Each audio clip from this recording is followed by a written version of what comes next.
बाल मंदिर के इस YouTube चैनल पर आप सबका एक बार फिर से हार्दिक स्वागत है। हमने लास्ट लेक्चर के अंदर पढ़ा था कौन सा टॉपिक, मूलानुपातिक सूत्र और अणुसूत्र। ठीक है, आज हम लेने जा रहे हैं एक छोटा सा टॉपिक है जिसका नाम है स्टाइकियोमेट्रिक, या जिसे हिंदी के अंदर कहते हैं रस समीकरण मितीय। रस समीकरण मितीय टॉपिक आता है। ये वर्ड जो दिया हुआ है स्टाइकियोमेट्रिक, ठीक है ना, ये शब्द जो है ये ग्रीक भाषा का शब्द है। कौन सी भाषा का?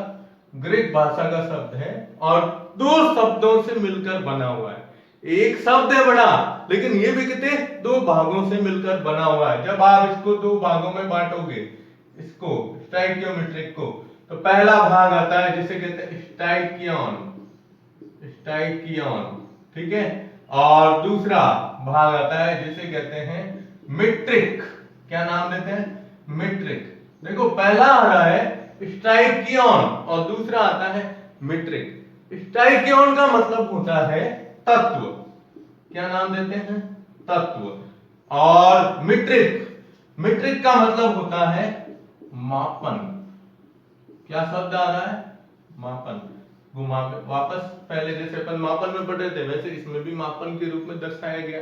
मापन क्या होता है?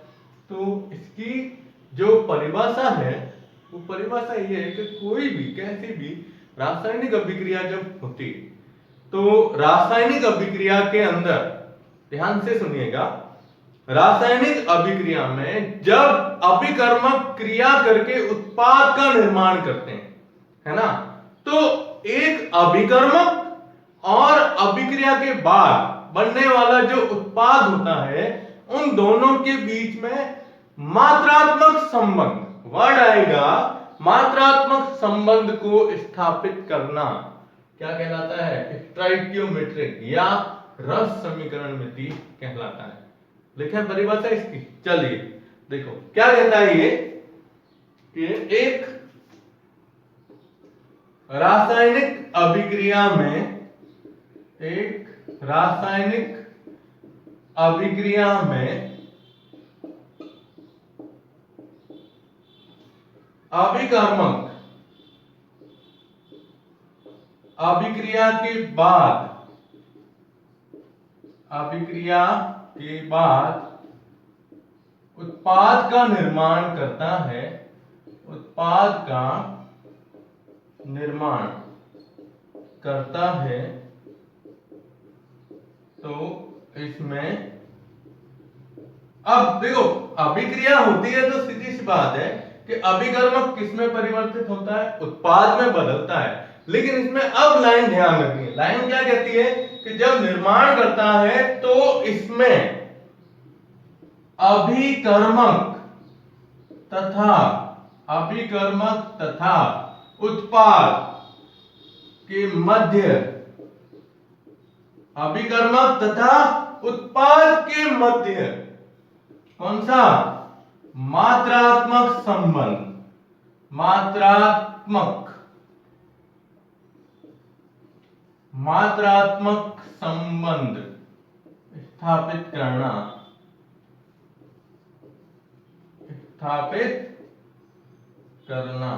क्या कहलाता है? स्टाइकियोमेट्रिक कहलाता है। स्टाइकियोमेट्रिक कहलाता है। ये आपको इसकी परिभाषा ध्यान में रखनी है।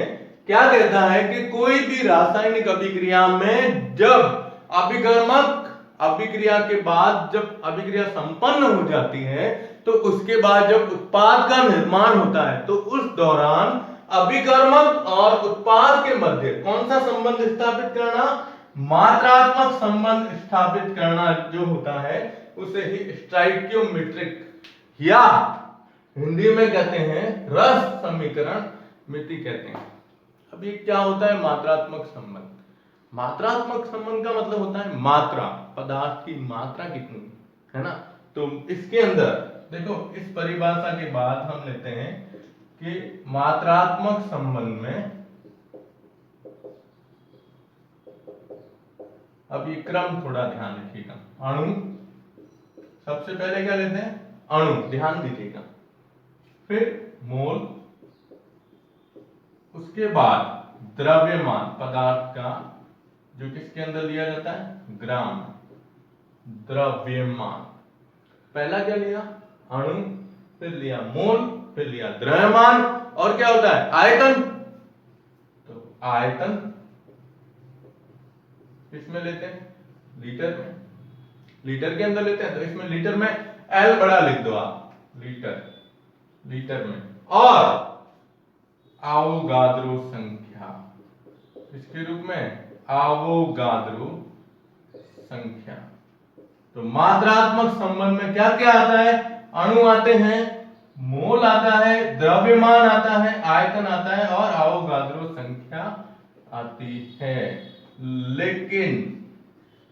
लेकिन ध्यान रखिएगा, जब भी आप इसमें कोई भी अभिक्रिया के अंदर मात्रात्मक संबंध की बात करेंगे तो रासायनिक समीकरण संतुलित होना जरूरी है। स्टाइकियोमेट्रिक का सबसे मेन इंपॉर्टेंट पॉइंट यही है कि जब आप ये संबंध स्थापित करोगे तो रासायनिक समीकरण संतुलित होना आवश्यक है। संतुलित होना क्या है? आवश्यक है। और आपको पता है ना, हाँ, जैसे हम कोई भी समीकरण संतुलित करते हैं तो समीकरण संतुलित क्यों करते हैं? हमने इस पाठ के अंदर पहले पढ़ा था, हाँ बताऊं, द्रव्यमान संरक्षण नियम पढ़ा था ना। अभिकर्मक और उत्पाद जो होते हैं उनमें परमाणु या द्रव्यमान की संख्या को बराबर करना, द्रव्यमान संरक्षण नियम के अंतर्गत पढ़ा था। और आपने 10th क्लास के अंदर पढ़ा है रासायनिक समीकरणों को सॉल्व करने के लिए, ये संतुलित करने के लिए हिट एंड ट्रायल विधि काम में ली जाती है।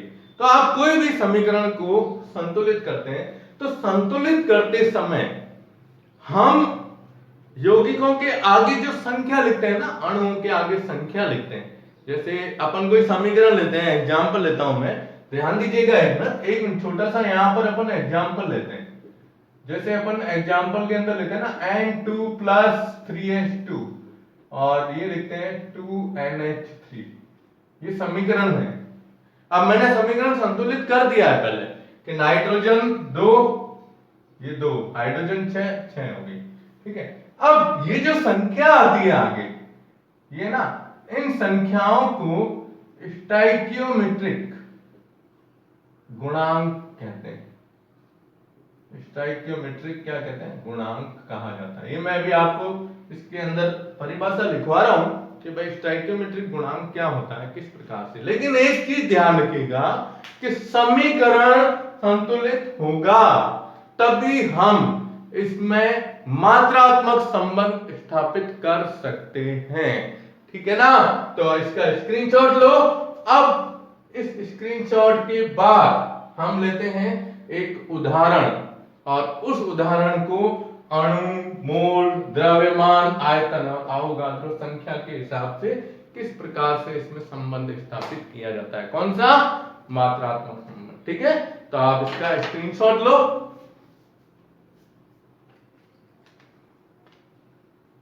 ओके, तो चलो अब हम देखते हैं, देखिए ध्यान दीजिएगा, अब हम लेते हैं इसमें संबंध। पहले एक परिभाषा रह गई थी अपनी, कौन सी? ये स्टाइकियोमेट्रिक गुणांक। तो पहले अपन इसकी परिभाषा लिखें।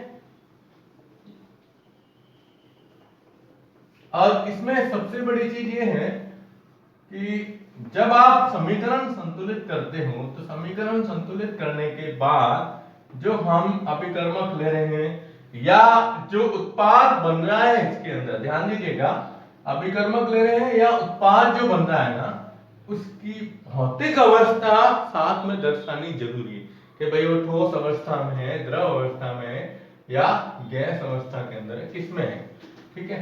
तो हम इधर मैं साइड में परिभाषा लिख देता हूं, ध्यान दीजिएगा। ये थी स्टाइकियोमेट्रिक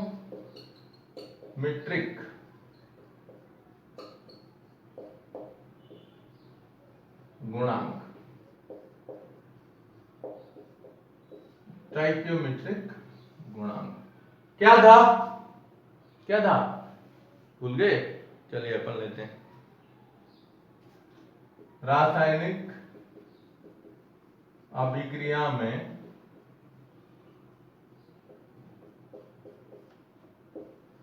समीकरण संतुलित करने पर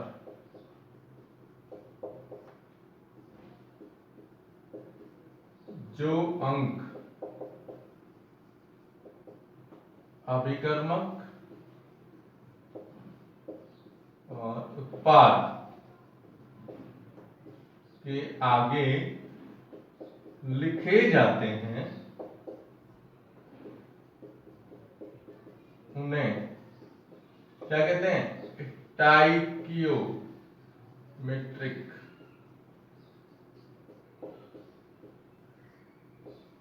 गुणांक।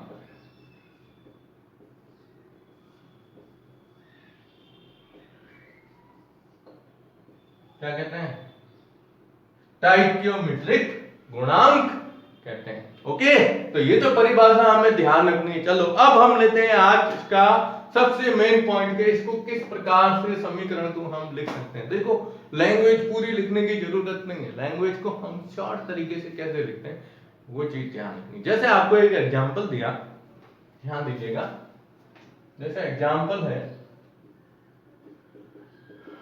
मेथेन का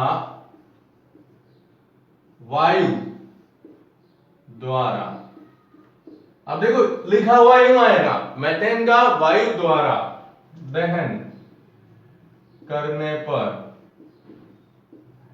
CO2 और जल वाष्प H2O प्राप्त होते हैं। इसका या इसमें स्टोइकियोमेट्री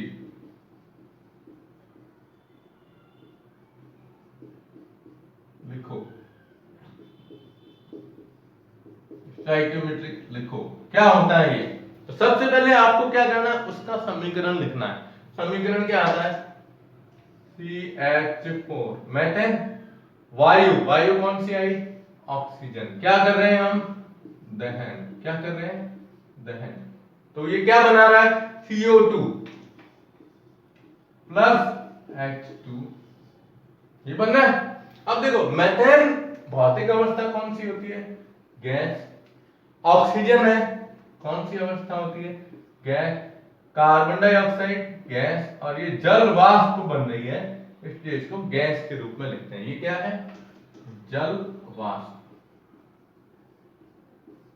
ठीक है, चलिए हमारा पहला काम है कि जब हम कोई भी स्टोइकियोमेट्री लिखेंगे तो उसमें समीकरण को संतुलित करना। आप इस समीकरण को संतुलित करोगे, कार्बन एक है, एक आ गया, फिर ऑक्सीजन या हाइड्रोजन, देखो हाइड्रोजन इधर कितने हैं, 4, इधर हाइड्रोजन 2 है, तो इधर इसको बदलने के लिए इसके आगे क्या लिख देंगे, 2। हाइड्रोजन 4 हो गए, हाइड्रोजन 4, कार्बन एक हो गया, एक हो गया। अब बात आती है ऑक्सीजन की। ऑक्सीजन इधर आ रहे हैं, देखो 2 और 2 4, 4 ऑक्सीजन है, लेकिन इधर ऑक्सीजन 2 है, तो इसके आगे क्या लिख देंगे, 2O2। ये हमारा समीकरण संतुलित हो गया। ठीक है, अब हम लिखते हैं इसमें स्टोइकियोमेट्री। मैंने कहा ना हम शॉर्ट में लिखेंगे, मैं पहले इसको समझा देता हूं, फिर आपको लैंग्वेज बोल के बता दूंगा। सबसे पहले लिखा जाता है अणु के रूप में। किसके रूप में, अणु के रूप में।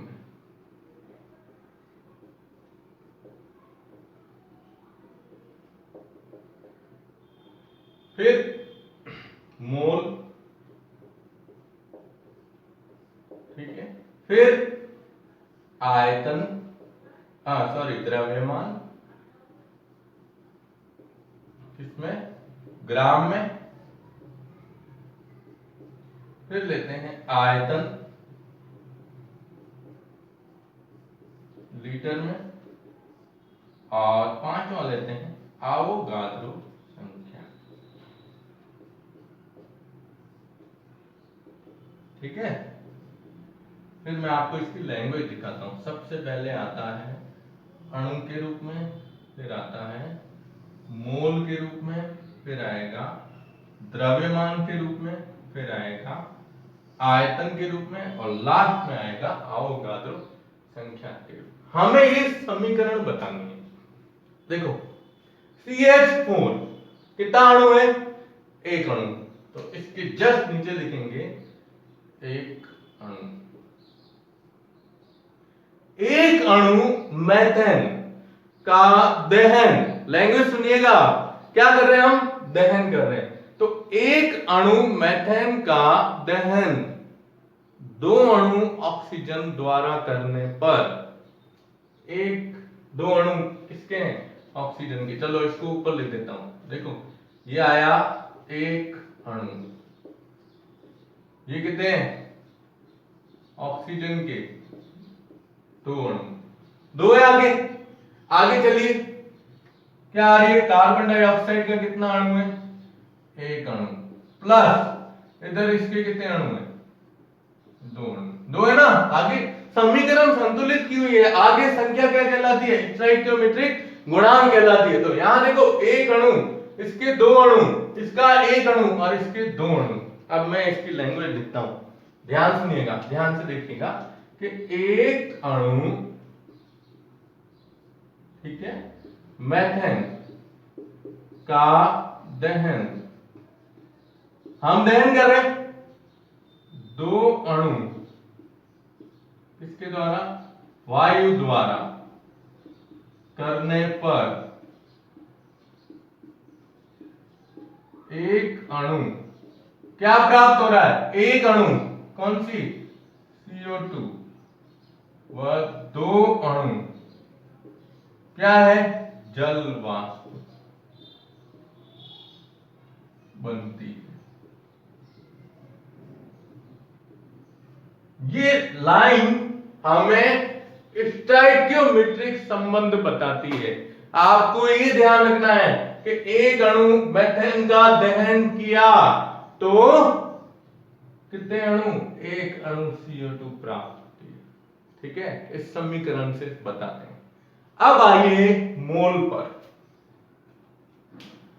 एक अणु को एक मोल के रूप में लिख सकते हैं।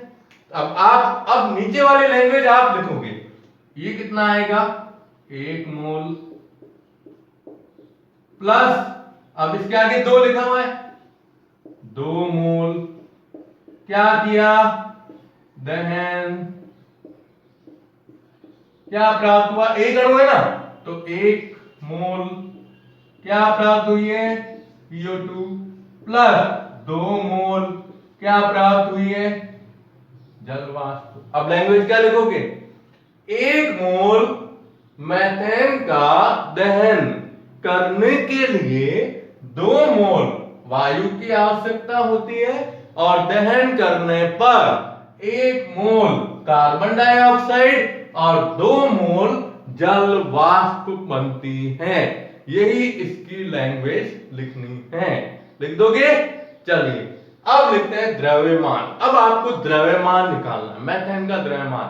क्या कहते हैं? द्रव्यमान कैसे निकालते हैं? देखो कार्बन 12 प्लस हाइड्रोजन का कितना हुआ? 4, तो मेथेन का द्रव्यमान कितना हुआ? 16। तो क्या लिखेंगे? 16 ग्राम प्लस 16 ग्राम क्या है? मेथेन है। ऑक्सीजन के एक परमाणु का द्रव्यमान कितना होता है? 16 होता है। तो ऑक्सीजन कितने? 4 है। देखो 2 2 4, तो 4 इंटू 16 करोगे तो कितना आएगा? 64 ग्राम। कितना आएगा? 64 ग्राम। ठीक है, फिर दहन किया। अब कार्बन डाइऑक्साइड, कार्बन डाइऑक्साइड में कार्बन का होता है 12, ऑक्सीजन 2 है, तो 16 दू 32, 32 और 12 कितने हुए? 44 ग्राम। कितने हुए? 44 ग्राम। प्लस जल के एक अणु का द्रव्यमान होता है 18। आप निकाल सकते हो, 2 हाइड्रोजन 16 इसके 18, अब आगे 2 गुणा में, तो 18 दो कितने हुए? 36 ग्राम। अब कैसे लैंग्वेज बनेगी? देखो 16 ग्राम मेथेन का दहन करने के लिए 64 ग्राम ऑक्सीजन या वायु की आवश्यकता होती है। क्या होती है? वायु की आवश्यकता होती है। आगे वाली लाइन आप लिख देना कि जब इसका दहन होता है तो इसमें 44 ग्राम CO2 और 36 ग्राम जल वाष्प प्राप्त होती है। ये लैंग्वेज आपको खुद लिखनी है। ओके, इतना सरल है स्टोइकियोमेट्री, है ना। अब क्या आ रहा है आगे? आयतन। आयतन हम लिखते हैं ना 22.4 लीटर, पहले लिखा था अपन ने इसमें संबंध के अंदर। तो 22.4 लीटर के हिसाब से देखो, इसमें एक अणु है तो 22.4 लीटर प्लस इसमें कितने दो अणु है तो 2 इंटू 22.4 कितना हुआ?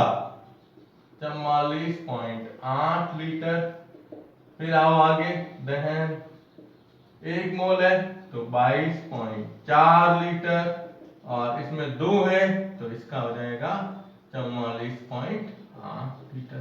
अब क्या लैंग्वेज बनेगी कि 22.4 लीटर मेथेन का दहन करने के लिए 44.8 लीटर ऑक्सीजन की आवश्यकता होती है और दहन करने के बाद carbon dioxide 22.4 litre carbon dioxide और 44.8 लीटर क्या प्राप्त होती है? जल वाष्प प्राप्त होती है।